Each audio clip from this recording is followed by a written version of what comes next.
Assalamualaikum warahmatullahi wabarakatuh. Perkenalkan, nama saya Anissa Dwi Ariyanti dengan NIM J1D024009.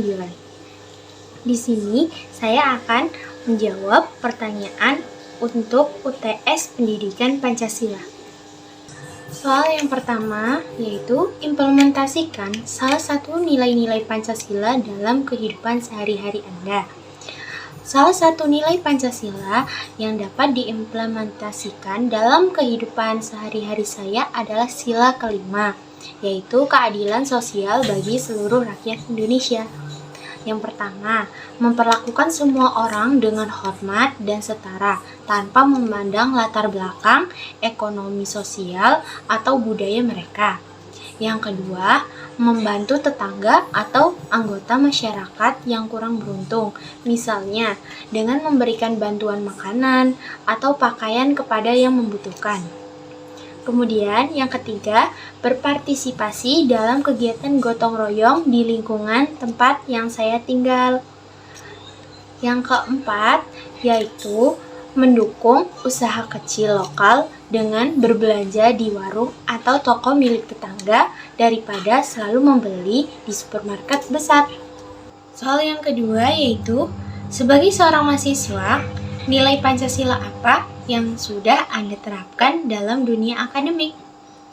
Salah satu nilai Pancasila yang saya ambil untuk diterapkan dalam dunia akademik adalah sila ketiga, yaitu Persatuan Indonesia, seperti menghormati perbedaan latar belakang, agama, dan budaya teman-teman kuliah saya, menggunakan bahasa Indonesia yang baik dan benar dalam penulisan karya ilmiah, mempromosikan penggunaan bahasa Indonesia dalam forum akademik tanpa mengabaikan pentingnya bahasa asing. Lalu, mengikuti seminar atau workshop lintas fakultas untuk memperluas relasi dan wawasan. Yang terakhir, menghindari konflik antar fakultas atau jurusan, mendukung kegiatan-kegiatan yang mempersatukan seluruh kampus. Soal yang ketiga adalah, sebagai makhluk sosial, implementasikan identitas nasional yang selalu Anda junjung di masyarakat. Baik, yang pertama ada gotong royong, seperti berpartisipasi aktif dalam kegiatan kerja bakti di lingkungan tempat saya tinggal. Terus, membantu tetangga yang sedang mengadakan acara atau membutuhkan bantuan. Yang kedua ada toleransi beragama, seperti menghormati perayaan hari besar agama lain di lingkungan sekitar saya. Yang ketiga ada menjaga kebersihan lingkungan, seperti membuang sampah pada tempatnya dan memilih sampah organik dan anorganik.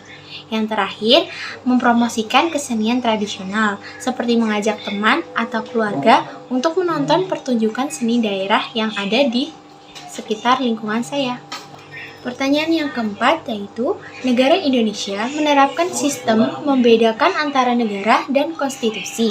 Jelaskan contoh real Indonesia sebagai sebuah konstitusi.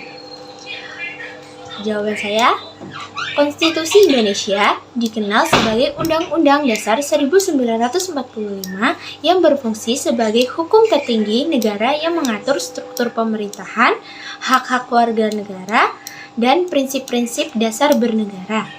Saya akan memberikan 3 contoh nyata dari Indonesia sebagai sebuah konstitusi. Yang pertama, ada pembagian kekuasaan. Undang-Undang 1945 mengatur pembagian kekuasaan menjadi 3 lembaga utama. Ada eksekutif presiden, legislatif DPR dan DPD, dan yudikatif ada Mahkamah Agung dan Mahkamah Konstitusi. Ini tercermin dalam praktik pemerintahan sehari-hari. Yang kedua ada pemilihan umum. Konstitusi mengamankan pemilihan umum yang demokratis untuk memilih presiden, anggota DPR, DPD, dan DPRD. Indonesia secara rutin mengadakan pemilihan umum 5 tahun sekali. Yang ketiga ada hak asasi manusia. Undang-Undang 1945 menjamin berbagai hak asasi manusia seperti kebebasan beragama, berpendapat, dan bersertifikat terlihat dalam kebebasan, keberagaman agama, dan aktivitas organisasi masyarakat di Indonesia. Soal yang kelima yaitu, sebagai mahasiswa, jelaskan contoh real, hak dan kewajiban yang sudah Anda lakukan dalam dunia akademik.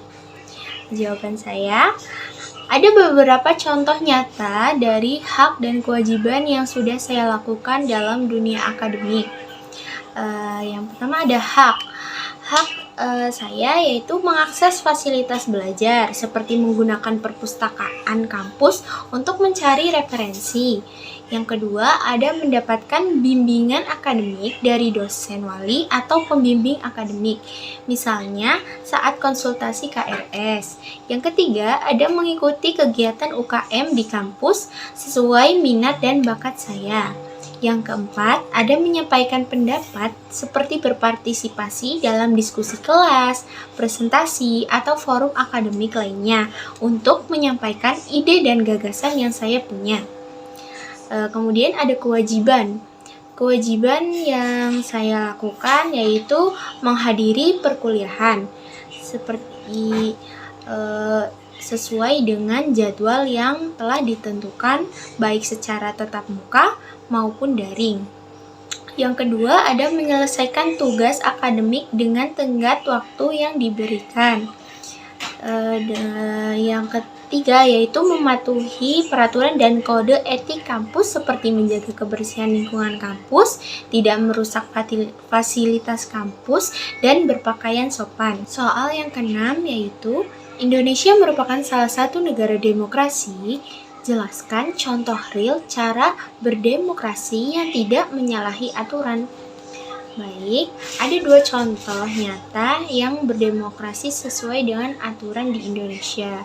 Yang pertama, ada menggunakan hak pilih, seperti berpartisipasi dalam pemilihan umum atau pemilu dan pemilihan kepala daerah atau pilkada dengan memberikan suara secara rahasia, jujur, dan bertanggung jawab.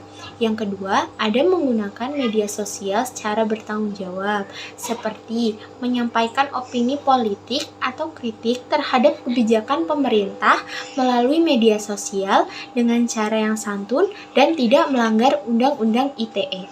Kemudian soal yang ketujuh yaitu ceritakan apa yang Anda pahami tentang hak asasi manusia dan kaitannya dengan makhluk sosial. Baik, akan saya jawab. Hak asasi manusia adalah hak-hak dasar yang dimiliki setiap manusia sejak lahir tanpa memandang ras, jenis kelamin, kebangsaan, etnis, bahasa, agama, atau status yang lainnya. Hak-hak ini meliputi seperti hak hidup, kebebasan dari penyiksaan dan perbudakan, kebebasan berekspresi dan berpendapat, hak atas pendidikan, pekerjaan, hak atas standar hidup yang layak, kebebasan beragama, dan hak atas kesetaraan di hadapan hukum. Adapun kaitannya antara hak asasi manusia dengan makhluk sosial. Yang pertama, ada pemenuhan hak asasi manusia dalam konteks sosial. Misalnya, hak atas pendidikan memerlukan sistem pendidikan yang dibangun secara kolektif. Yang kedua, hak asasi manusia sebagai landasan interaksi sosial, seperti menyediakan kerangka etis dan legal untuk interaksi antar manusia, memastikan bahwa hubungan sosial didasarkan pada rasa hormat dan keadilan. Yang ketiga, ada mendukung keberagaman sosial. Pengakuan terhadap hak asasi manusia memungkinkan masyarakat yang beragam untuk hidup berdampingan dengan damai, menghormati perbedaan sambil mengakui kesamaan haknya. Yang keempat, ada pengembangan budaya dan identitas. Hak asasi manusia melindungi hak-hak budaya yang penting bagi manusia dalam mengekspresikan identitas sosial mereka. Thanks for watching. Please subscribe.